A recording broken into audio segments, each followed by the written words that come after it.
How are you going to respond if your chosen political candidate loses the election?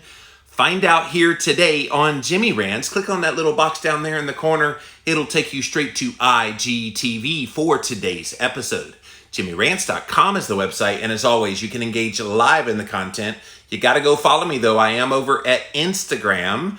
I am at Living Low Carb Man, LivinLowCarbMan.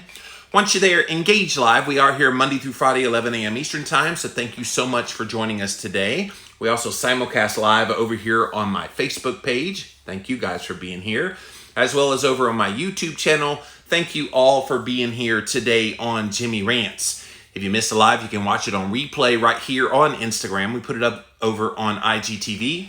It goes up right after the show is over. Yesterday's episode had a lot of people watching that one, so thank you to all the people who watched the replay on IGTV. We also put the replay up over on YouTube.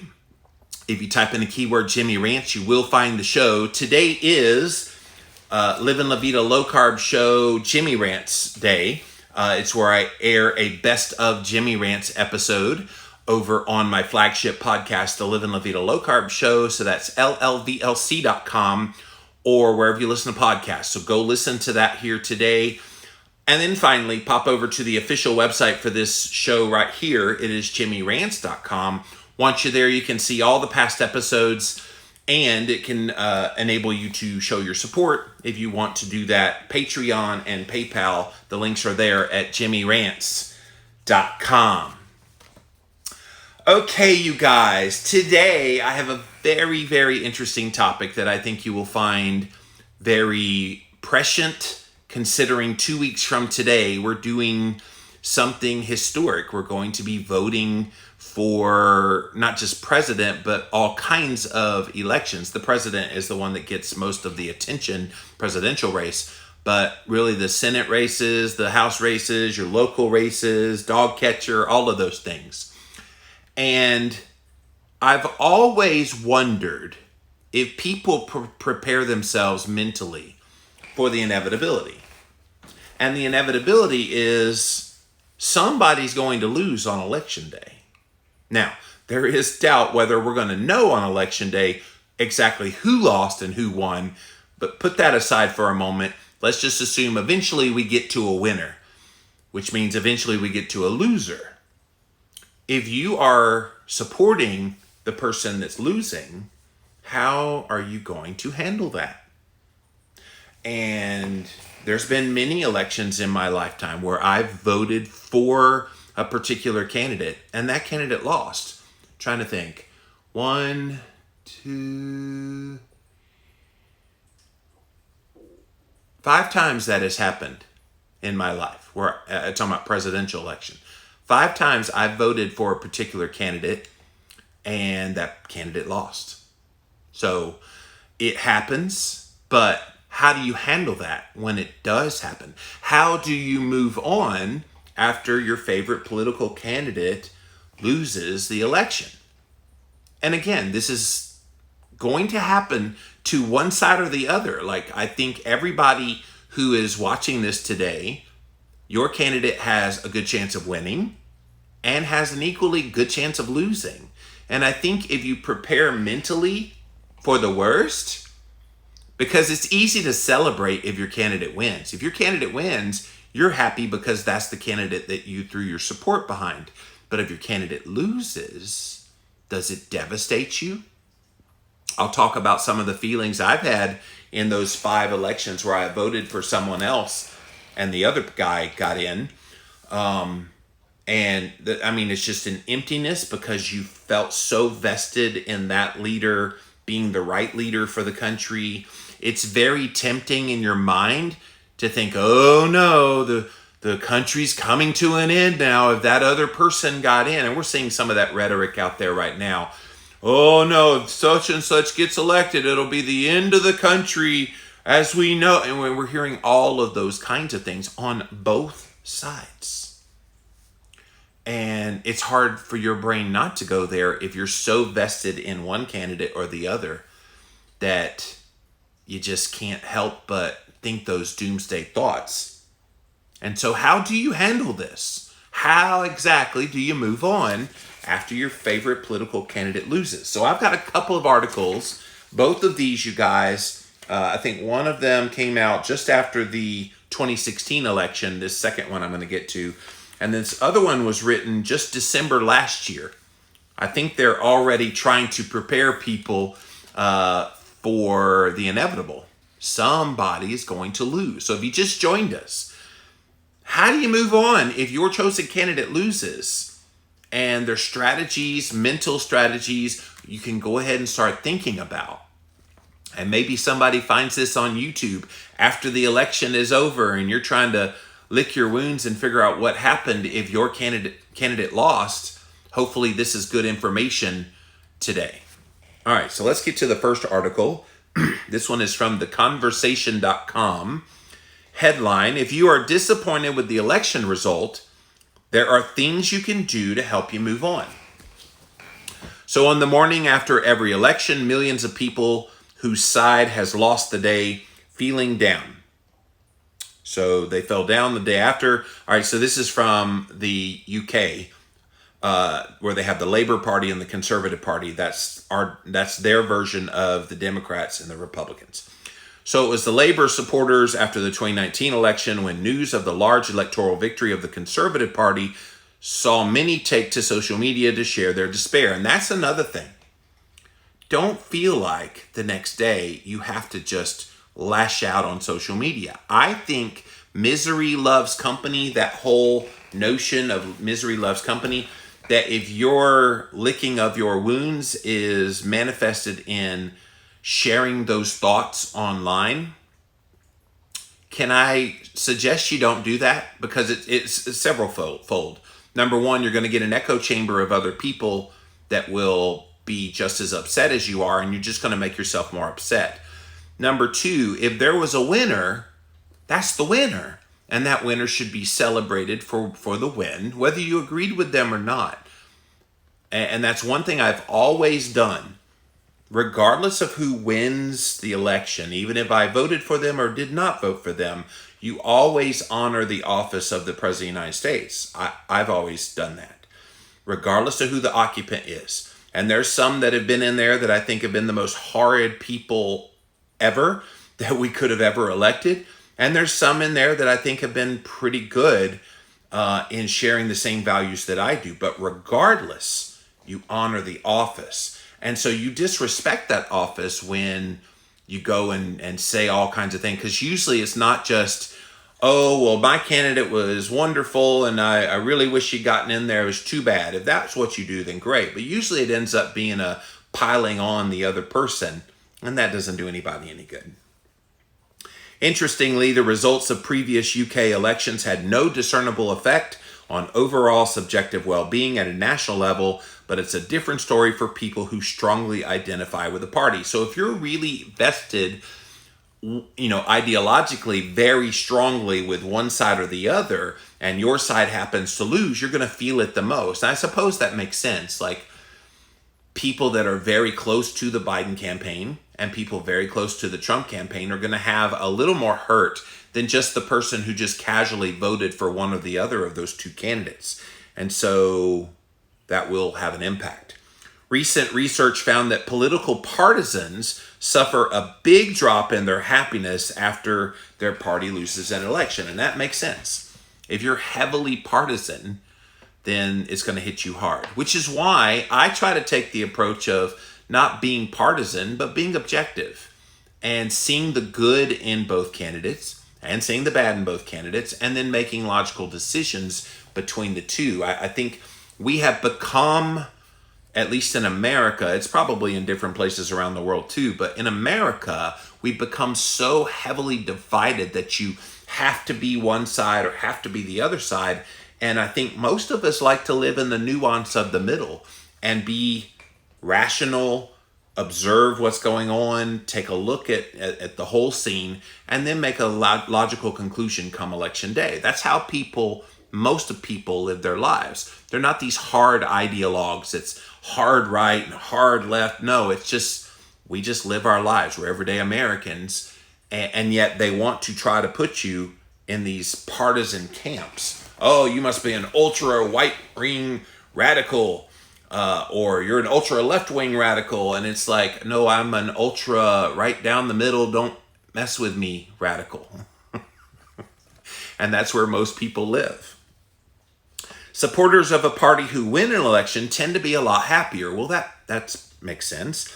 However, supporters of the winning side tend to only experience a small bump in happiness following the win. Now, that's interesting. You would think if you had a vested interest in a particular candidate that you'd be super happy if that candidate won. In contrast, those backing the losing party take a much bigger hit to their level of happiness. It's not at all surprising. Psychologists have known for quite some time that we suffer from losses a lot more than we savor equal gains. And that's important to remember. If your guy wins on election day, you're going to see a boost in happiness, but it's not going to be this just exuberant boost. But if your guy loses, oh, you're going to feel that. That's going to feel like a crater in your belly, and it's going to hit you hard. And it's going to hit you very hard if you're an ideologue, that you think literally, that if the other guy gets elected, the world as you know it is over. I'm going to move to Australia. You know, all those, I'm going to move to Canada. They say that every election. Well, if such and such wins, I'm going to move to Canada. Guess who moves? Nobody moves. I think after the last election, I think they showed 400 people in the whole country moved. That was it. That was literally it. And so people make those threats and say those things pre-election, I guess, to try to force people to vote for the way they want to vote. It's so weird. This time of year is so weird in an election year. Because right now, every little thing is just heightened to much bigger than it should be. So the loser's sense of misery can last much longer than a winner's joy of victory. One analysis of the 2016 U.S. presidential election found that Donald Trump's victory gave people who voted for him a fairly short-lived rise in happiness. However, within 6 months after the election, the joy of the victory had worn off. Supporters had returned to their level of happiness from before the election, but in contrast, people who backed Hillary Clinton still reported feeling less happy 6 months after the election than they did before the election. Clinton supporters who spent most of their time consuming media fared the worst. Well, think about it. That was a pretty historic election where you had an outsider come in and win. So that, and then you had someone that a lot of people felt was going to save the vestiges of what they believe in, and then she lost the election when she was expected to win. So I think a lot of this kind of how you feel is based on expectations. Everybody went into that 2016 election just assuming Hillary Clinton was going to win. So when she did not win, I think that added to the despair even more. And so this plays a role. And right now, maybe you look at polls, maybe you read specific things that are targeting what you believe already. You're getting a lot of confirmation bias about what you already believe. If that's all you're partaking in right now, can I give you some words of advice? Skip around and read all kinds of things, not just on your side of things that you believe in, but really every side of it, because it'll give you a more total picture of what's actually happening. I've been on YouTube lately trying to watch both candidates to see when they do rallies and things like that and give talks. Obviously, I watched the debates. The one debate's coming up this Thursday. I think it's Thursday. Sometime this week it's coming out. And you try to get a vibe for where they are. If you only listen to one side or one view of the candidates, then you're probably going to miss what the reality is. And I think that adds to the misery post-election if your candidate loses. If all you looked at was one very jaded view of your candidate who might have propped them up to make them look better, and then if they lose, you're like, oh my gosh, it looked like they were a shoo-in, just like in 2016 when Hillary Clinton looked like she was a shoo-in. And all the polls leading up right to Election Day, every single one of them showed she was going to win and win big. And then she didn't win. And so people were like, oh my God. And I think that's why it hit them so much harder post-election. A 2015 study in Japan found that changes to people's levels of happiness following an election loss only lasted for a few days, but the people who fared the worst tended to have unrealistic expectations about how their party would perform. This suggests that those who hoped for the most tended to fall the furthest. And that's a good point right here. Regardless of who you're for in the election that's coming up, 2 weeks from today, we'll be voting for President of the United States. Regardless of whoever it is you're going to vote for, think about that for a moment. Regardless, are you putting all your eggs in that basket and this person has to win or the end of the world is imminent? If that's you and then your chosen candidate loses, you're going to be hit more mentally by that than those people who say, you know what happens, but I'm supporting X candidate. Okay? And so maybe that's part of the strategy going into this is don't set up a doomsday scenario in your head that makes it unrealistic as an expectation that your person that you're supporting has to win or else the world is over. And I've literally heard that on both sides.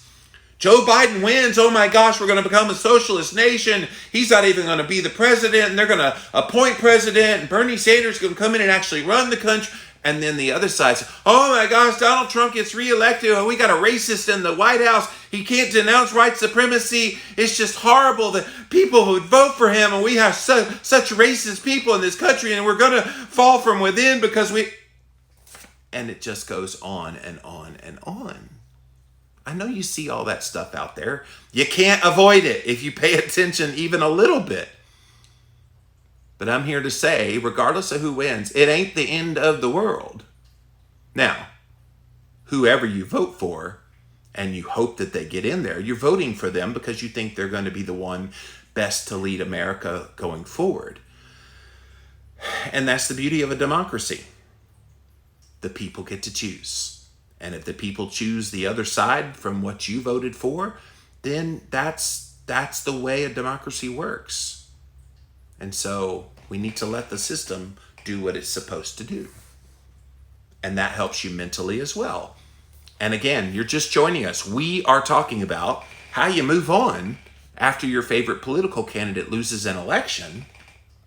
Because we got one 2 weeks from today, and somebody's going to lose. Somebody, which means about half the population is going to be upset that their guy lost the election. So hopefully this is good info we're sharing here today. So I'm reading from this article from theconversation.com. The sense of misery that comes from losing an election can have wider impacts. Listen to this. When a party we identify with loses, we are likely to start questioning the legitimacy of the election process itself. We have seen that with questions about the Electoral College. And oh yeah, by the way, I don't talk out of my butt on this subject. I have a bachelor's degree in political science and a master's degree in public policy. So I know abundantly how all this system works, in case you're wondering. And so people have been questioning the legitimacy of like the Electoral College system, which was a very key check and balance so that the big cities and big states didn't dominate. That's why we have Electoral College. So the smaller states had a representative sample based on their population so that it actually more accurately captures who won the United States of America, not California, Texas, New York, and Florida, because those are the big states that tend to have the most electoral votes and the most population. This can actually undermine the loser's trust in the basic institutions of democracy. And we've seen that, where questions arise. Well, they must have cheated to get in, and there must have been meddling from other countries that caused this to happen. And we're already hearing some of those kind of undertones already. And post-election, get ready, it's going to happen again. It's almost like a coping mechanism for not facing the reality of the situation. If you lost the election, then you need to accept the results. But not everybody can do that. If we stop trusting the political institutions, we often start looking for alternative forms like social movements to make ourselves heard. And we've seen social movements rise over the past few years in response to what they believe are injustices and things that need to be righted. And again, that's a part of a democracy as well. If you don't feel like you're being heard, you have the First Amendment right to be heard in other ways. The despair of the electoral defeat has even bigger consequences for those standing for election. Losing candidates are faced with a big challenge to their sense of self. I remember watching a documentary from the 2012 presidential election, and Mitt Romney was the candidate on the GOP side, and Barack Obama won re-election. And they literally followed Mitt Romney around with a camera. There was no voiceover on it. It was just the whole time was just following him around in various places, and it was literally just the sounds of the campaign. It was on Netflix. I forget what it's called. It might be called Mitt. Anyway, if it's on Netflix, look it up. But it was wonderful because they showed the highs and lows and the ups and downs and all those things. And then at the very end, after he found out he lost the election and the despair on his face, and then the Secret Service dropping him off at his house, and then they go away and bye, and then he's sitting in his house, and you could just see this blank stare of what just happened in the last year and a half of my life that I was pouring into thinking I was going to become the next president of the United States. And then he's left there alone and in silence, and then they black out and the movie's over. Really powerful, but preserving your dignity in the face of defeat. Those candidates, think about the two major candidates. One of them is going to lose, and one of them is going to have that defeat and that despair. To do this, they often shift blame from themselves, though, eventually to circumstances which are out of their control. And again, I think that's a human response. You don't want to believe that you were totally at fault, and most of the time you totally weren't at fault. There's lots of forces at play, but that's the humanness of it all. This may make someone feel better over the short term, kind of deflecting attention away from yourself, but it may not help in the long term. A recent study of closely run electoral races in the United States found that the losers live about 1 year less than the candidate who narrowly triumphed. I think often about the 2000 election. So that was 20 years ago. Those of you old enough to remember Bush Gore, and it came down to hanging chads in South Florida, and whoever won Florida was going to win the presidency. And it was literally mid-December before they finally had recounted 4 times, and it went to the Supreme Court. The Supreme Court said, enough. You've recounted 4 times. Bush won every time. He's the winner. And that was that. And so it was narrow margins. And I remember Al Gore after that had that same kind of response that Mitt Romney that I was just describing to you. And so the loser is going to take it hard. The loser is going to start the finger pointing blame game. And again, that's human nature that's going to happen. And so that's what's happening on the candidate level. So how do you deal with the disappointment that comes from a political loss? And especially those of you that have a particular candidate that you're supporting. It can be hard. The late sociologist and psychoanalyst named Ian Kreab noticed there was some big problems with the way we deal with disappointments in the modern world. Listen to this. When faced with disappointment, many people simply disengage. They distance themselves from what they had previously cared about, and they shift their hopes elsewhere. And I hope that does not happen. Because if you have a belief system that's based on a set of principles within you, then that should not be abandoned. You had those principles in your heart of hearts that made you want to vote for someone that represented those same values. Then regardless of the election, those things don't change. Now, maybe you reevaluate, do I really believe those things? Fair enough, because apparently most of America believed another way from you. But when you feel strongly about a particular candidate, you think everybody should think that strongly about that particular candidate. And so it's kind of a gut punch. Following a political defeat, a party activist might switch their dreams for a better world from party work into community activism. And that would be a positive thing if you stop working in the political realm and start working local, and stop working in the political realm and start working like in your local community centers, homeless shelters, and trying to do real change. That would be a good proactive move. While this would bring temporary solace, the researchers noticed that it often left many trapped in a pattern of disappointment. This meant they would go from project to project, relationship to relationship, without ever questioning their own hopes and fantasies. And I guess it does come back to that. Who are you at your core? What do you believe in your heart of hearts? And what is it that gets you up in the morning and keeps you going when things get tough? And if you know all those things, then you really can't fall into that deep, dark pit of despair. Because you never faced up to your disappointment before, you remain trapped in an endless cycle which often ends with despair, disengagement, and searching for something new. So to get out of the cycle, they thought people needed to confront their disappointments. We need to ask what it teaches us about who we are, what we value, and what we can change. Man, that's so true. When you're disappointed, and I just wrote a post all about disappointment today on social media. Go read it. But disappointment isn't the end. Disappointment is just the springboard for something good that could happen. And again, regardless of who you vote for and who you support, and if they lose, that's not the end of it.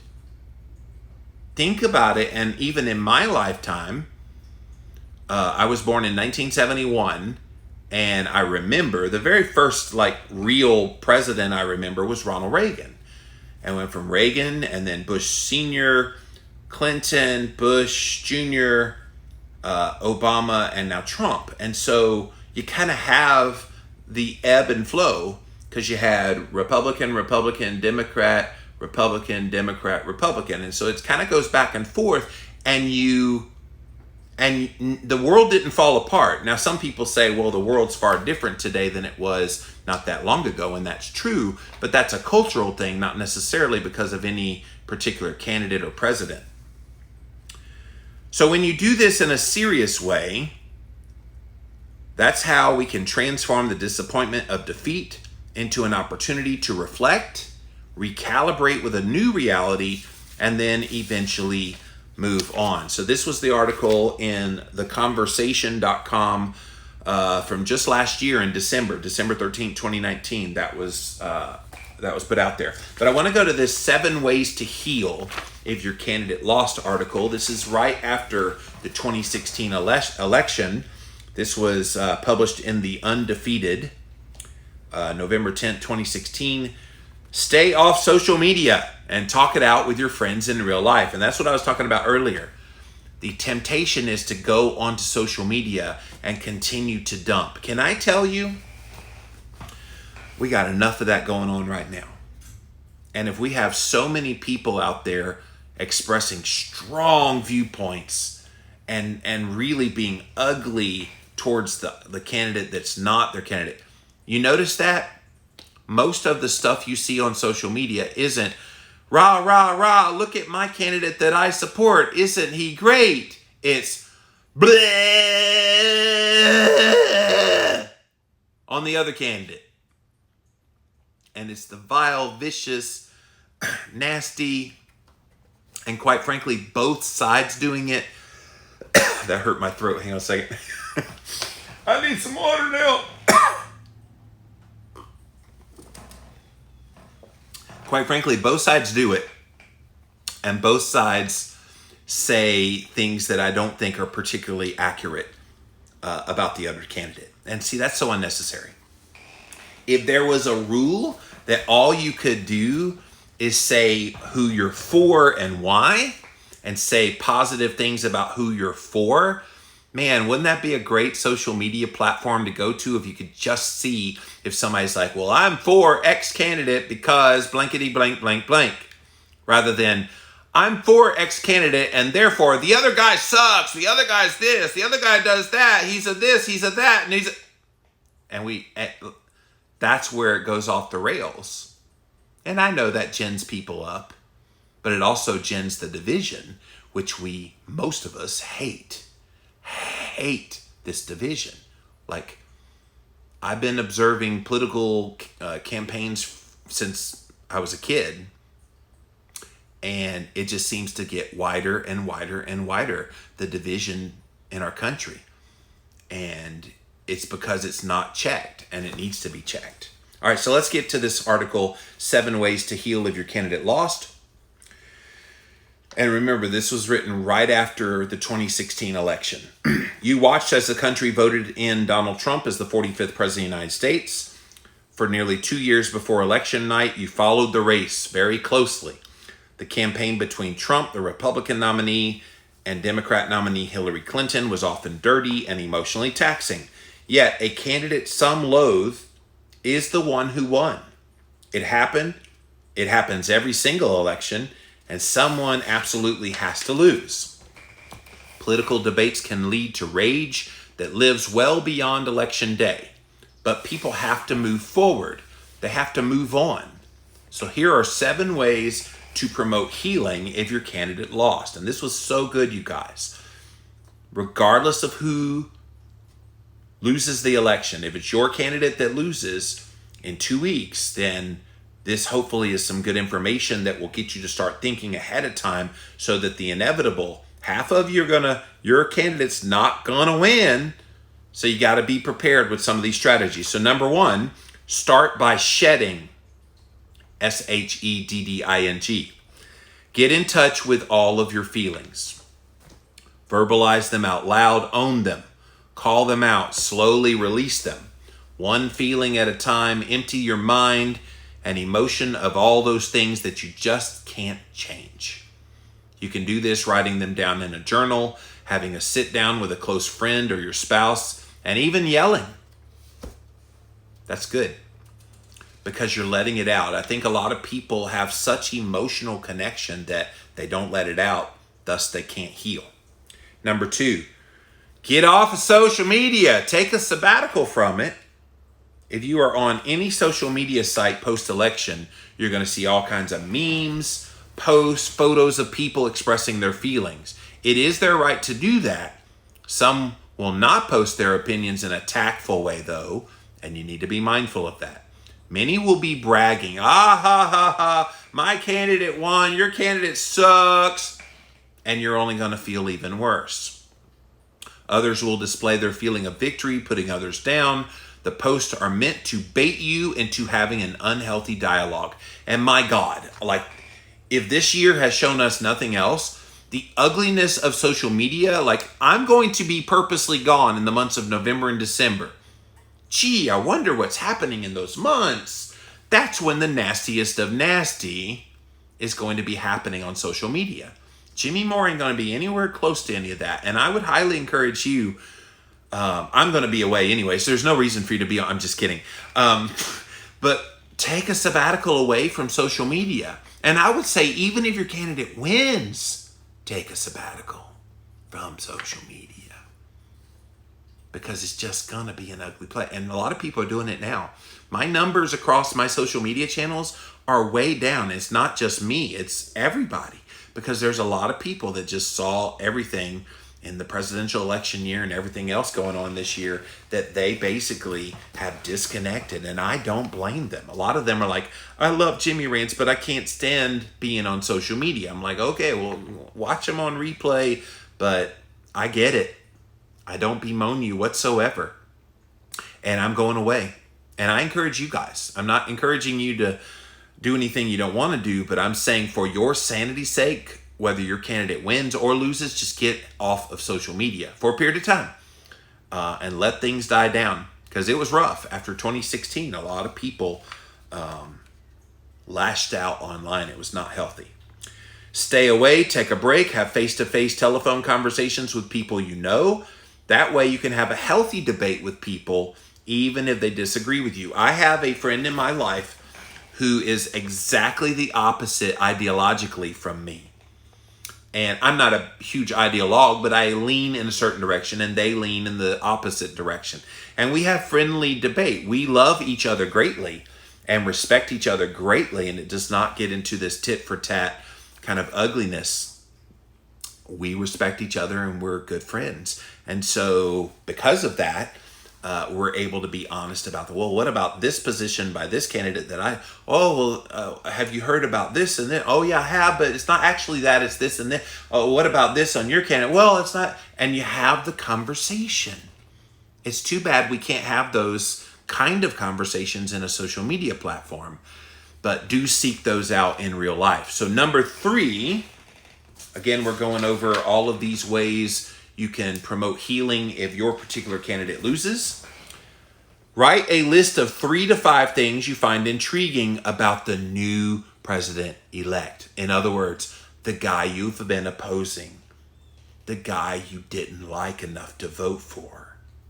Ooh, a list of 3 to 5 things. I wonder if you ask most people right now, that support Trump, if Joe Biden wins, give me 3 to 5 things that you like about him, that you find intriguing.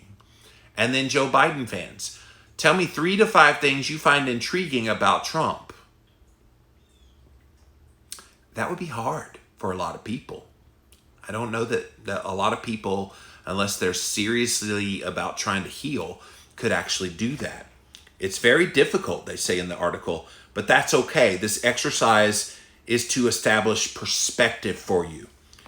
Remember, this was written in 2016. Trump will be the president for the next 4 years. Start with one item at a time that intrigues you, good or bad. Then look for that in him going forward. So, man, what a great strategy to try to make your brain go where it doesn't want to go.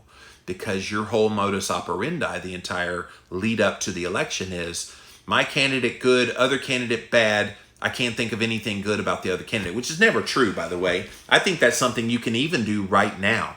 If you're for Joe Biden right now, think about 3 to 5 things that you think intrigue you the most about Donald Trump. And if you're a Donald Trump fan, think of 3 to 5 things you think are very intriguing about Joe Biden. Stretch your brain. Think this through. It will make you a more mature, wiser person if you start thinking in that way. And again, I know our brains are not naturally meant to go in that direction because of the vilification of the side that's not your side. And this is part of how you break that, how you break the vilification cycle of the other candidate. I don't know how we close Pandora's box, because Pandora's box has been opened wide up, and it's been open for many years now. In my lifetime, it really started ramping up when Bill Clinton came on the scene. And yeah, it's just been really ugly from a national standpoint. Of course, that's about when I was going to college and going to school and get my degrees. So I'm a little more cognizant of that period of time. But since then, it just has gotten worse and worse and worse and worse as the divide is wider, where you've got a very distinct group of people that believe this way, a distinct group of people that believe that way, and there's this mass in the middle are like pulled one direction or the other. And it's tough. So try to find those few things that the other side you find intriguing about. Number 4. Choose your circle wisely. Have a mix of people who you respect, understand, listen to, and know that your needs are important. Your post-election crew will help you cope. Have a small get-together and just talk it out. Keep your feelings within the circle. And these are people that you would trust.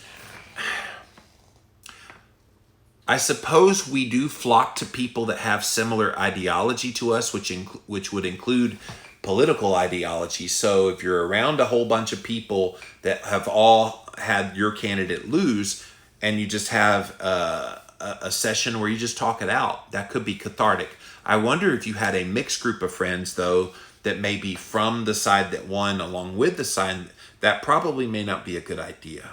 So maybe you weed out the ones that may be on the winning side. Number 5, write out a list of what's good in your life versus what you desire. Now keep in mind, this is healing from an election that did not go the direction you wanted it to go. This is so key here, because this is the first one that has nothing to do with the election itself. A list of what's good in your life versus what you desire. So where are you in your life? In other words, they're trying to get you to the core of who you are, why you're so upset, because the core of who you are is the basis for your values, and your values is the basis for a candidate that supports those things you believe in. And so now they're trying to make you evaluate once again and reevaluate and bring it back to the forefront. What is it that you believe in your heart of hearts? And if you get to that point where you figure out, oh my gosh, I don't really believe X, so therefore I need to shift that thinking, it's powerful, very powerful. Where are you in your life? Are you in the midst of an emotional turmoil? It's wise to take a moment to decompress. Name 5 things that are good in your life right now. A lot of people, that's a struggle. Are you healthy? Is your family healthy? Is your family happy? Are you currently employed? Is your life a step above where it was last year? Now write down all the desires of your heart of what you want to have happen. Would you like to be healthier, get a promotion? Do you have a passion project you want to finish? You want to pay off debt? Once you write down a few things that you want, it is possible to develop a level of expectation for the new president. Did you catch that? When you set the priorities in your own life of what you have in your life and what's good happening right now in your life, and then those things that you desire in your life, that helps you understand the expectations of a new president. Figure out the things you're passionate about. Write a letter to the new president of all your expectations for him as president. It may not reach him, but at least you put it out there in the world. Number 6, reset. Breathe. This may not be what you wanted, but it's something that you just can't change. Establish the new beginning. I've had many a moment where I've woken up the next day after an election, found out the other guy won, and it's tough. It's tough for a period of time. Those kind of things have never kept me down. I'd be down for maybe a day, kind of just contemplating, wow, I was hoping mine, blah, blah, blah. But then the next day, okay, this is our new president. This is the new reality. Let's go. And then you go from there, because you can't change what has happened. What has happened, happened. And then the last one, number 7, move forward. You don't have to agree with the outcome of the election to accept it. Acceptance is difficult when you don't understand why the country didn't see things the way that you saw them. Again, it's something you simply cannot change. But this isn't the first time you've had to deal with things you didn't agree with. You can get through this one too. Like I said, 5 times in my lifetime that I voted for a president and they didn't win. And so what do you do with that? You just do your best to understand that you're not always going to win. How boring would life be, by the way, if we always got our way? Some people are like, wow, that would be glorious. It'd be utopia. Always got my way. I think you learn more about yourself, your resilience, who you are as an individual, what you believe and why you believe it, when things don't go your way. And it's all the more prescient when it's a presidential election or other events in your life that can have a direct impact on your life. And so whoever you're voting for 2 weeks from today, half of you are going to be disappointed and the other half are going to be happy your candidate won. And if your candidate loses, you need to be prepared right now how you move on after that political candidate loses, because it can make you or break you. And hopefully this information I shared here today on Jimmy Rants was helpful in getting your mind in the right place about how to deal with it. All right, let's come here first to Instagram, next over to Facebook, finally over to YouTube. Thank you all for being here today on Jimmy Rants. JimmyRants.com is the website. If you want to support me, I have a Patreon page and a PayPal page, and a link, basically a donation of any amount would be greatly appreciated. JimmyRants.com.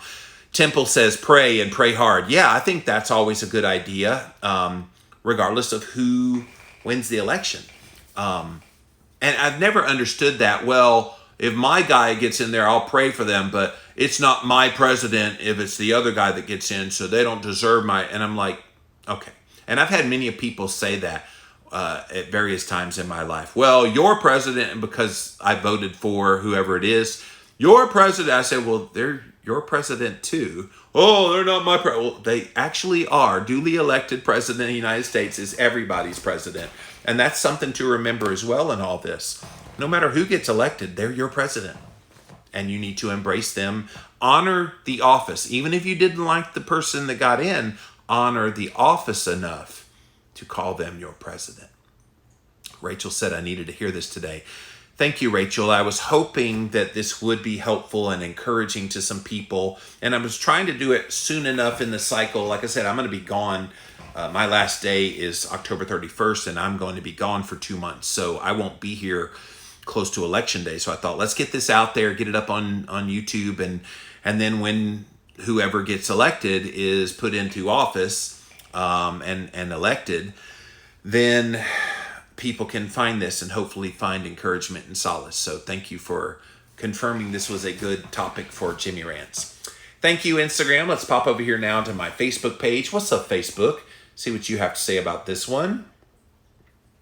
Kira says, I am nervous no matter who wins. I hope my candidate wins, but I feel the country will go down or go into civil war based on the protests we've seen. Yeah, that's kind of another backdrop to this particular election that we haven't seen in previous ones. There are the concerns that some of the things we've seen this year with the protests over social injustice is going to spill over into a post-election kind of apocalypse in all the big cities. And so I don't know. I mean, I think that's being thrown around as a threat to get people to vote one way or the other. But who knows? Who knows? But yeah, that will also play a role in this, how you feel post-election, because if cities are on fire, you may want to blame the person that won, maybe. I don't know. There will be that kind of thing going on.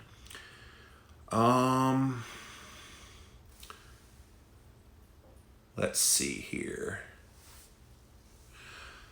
All right, thank you, Facebook. Now let's pop over here now to my YouTube channel. See what you guys have to say. I'm going to move you guys to the side just a little bit here, Instagram. All right, YouTube, let's see what you have to say on this one. Lady Madonna says, that's the American way. Sadly, there are many living here that are not true Americans. Well, I don't know about that. I mean, if you're in America, you're a true American. I get what you're saying, but yeah. Johanna says, Americans have survived the last years since Donald Trump's been president, so it's not the end of the world, and vice versa. We've survived other presidents that people thought, oh my gosh, the world is coming to an end because X person got put out there. I'm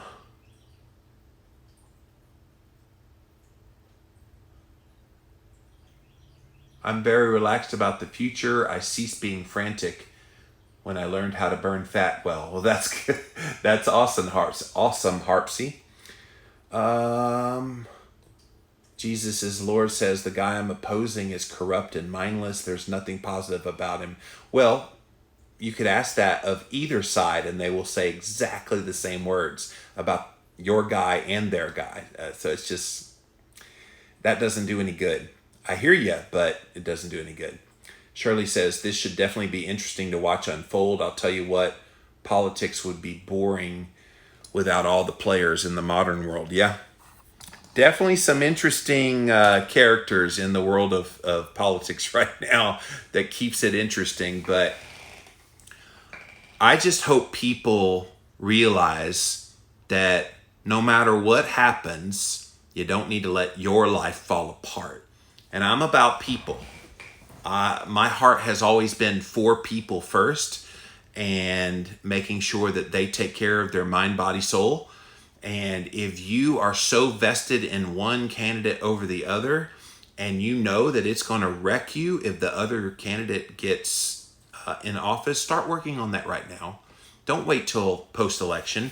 Don't wait until everything comes in and the inevitable happens. Go ahead and assume, okay, what happens if my guy loses? Go ahead and go there in your mind. Go ahead, have the grieving process now.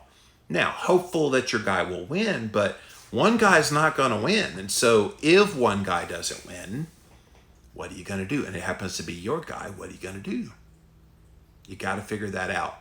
And you got to have that game plan in place so that your life doesn't fall apart just because the election didn't go the way you wanted it to go. That's it for this episode of Jimmy Rants. JimmyRants.com is the website. And as always, you can engage live in the content. Come follow me right here. I'm on Instagram at Living Low Carb Man, LIVINLOWCARBMAN. Once you're there, engage live. We are here Monday through Friday, 11 a.m. Eastern Time. So thank you so much for being here today.